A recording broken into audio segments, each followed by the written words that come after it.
Long before the new Schwinn's and the other big box bikes that we've come accustomed to today, there was a bike at Walmart that was kind of a foreshadow of all that. It was called the Redline Zander. Only available for a few short months, the Zander was basically a rebadged Diamondback. From what I understand, it was made with leftover parts, and it has components like a Shimano Acera, a cassette, an SR Suntour crankset, even an SR Suntour fork, and it was at bottom basement pricing. I paid $168 tax and all. Not only that, but it came in sized frames. And this was before, again, the new Schwinn's with sized frames. This was sized frames, and sized frames done right. 4 different sizes. To this day, I'm still asked on a regular basis, whatever happened to the Redline Zander? And that's what I'm going to show you today, because this was the Redline Zander back in 2018 when I purchased it. This is the Redline Zander today. As you can see, this Zander well used. Matter of fact, it's even hard to spot that it is a Redline Zander because it's partially obscured with stickers. But the owner of this bike ended up with the Polygon Cascade 4, but for quite a while this was his main bike and he rode it regularly on the trails. And rode it decently hard. As a matter of fact, I'll show you some damage here in just a minute. That's what sidelined the bike and eventually led him to get the Cascade 4. But here you see the Zander. It still technically exists. Now, it's been stored outside for, I think, all of its life, post me having it. Most of this is factory. I added these Schwinn grips just to have something to hold on to because he put different bars on it. And now he swapped those over to the Cascade. And by the way, the Cascade, just to give you an idea of how this guy rides. He rides enough to have fun and enough to do this.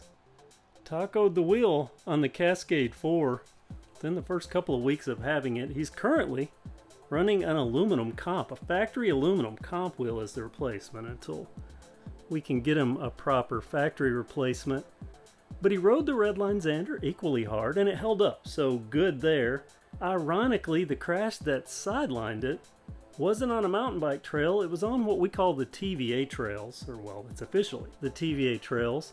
Paved trails, mainly walking trails, but you can take a bike on them. And it was that crash on the TVA trails that sidelined this Redline. I want to show you what he did. He pointed out something was wrong back here. And what was wrong was this derailleur hanger was badly bent. It was actually twisted out up here at the top and bowed in down at the bottom. I took it off and worked with it quite diligently and got it mostly straightened out. But that's all for nothing because as you can see that right there? Right there? That shouldn't be bent in like that. So what's actually happened is he's bent the frame, the part that the hanger goes onto. That is bent in and back. And that's something I'm not equipped to correct. I'm scared I'll break the frame, which I don't want to do.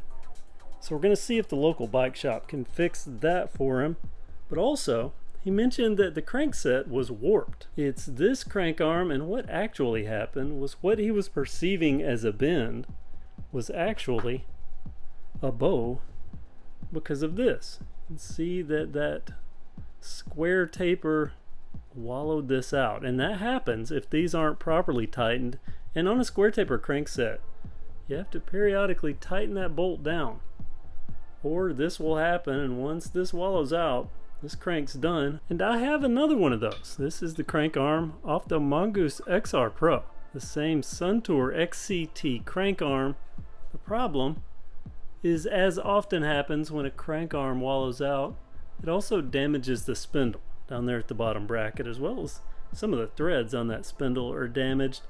So he's gonna need a new bottom bracket, which I can do. I have all the parts to be able to do this, but before I do that, I want to make sure that this can be fixed by the local bike shop. Then we'll try to get this Redline Zander back together. And I'll be really interested to see, now that he has that Polygon Cascade 4, which one he rides more. He's gonna go back to this Redline Zander or stick with that Cascade 4. So time will tell and I will report back. But there you go. For all the people that asked, the Redline Zander still exists, a little beat up and in need of repair, but should be able to get back on the trail. As you can see, covered in stickers and a lot of fun. Has a lot of miles on it. That's the way I like to see bikes. And check this out, this SR Sun Tour fork. He put a RockShox sticker on it, and I asked him where he got the sticker. He said he thought he got it from me. And these are the large stickers that come free with RockShox forks. And it's funny that that is there because I have seen people take these large stickers and put them on big box forks and list them on Craigslist, on Facebook Marketplace as a RockShox fork. Pretty funny with that RockShox sticker, but all the other stickers I think work well with the bike. Just shows that it's been used and used well. So there you go, to everyone that has wondered about the Redline Zander and whatever happened to it. Well, here it is 2 years later, hopefully soon to be back on the trail. Thanks so much for watching this video, and I hope that you're subscribed to KevCentral and give this video a thumbs up. If you found it informative, also make sure you have that notification bell active so you don't miss any upcoming videos or upcoming live streams, and have a great day.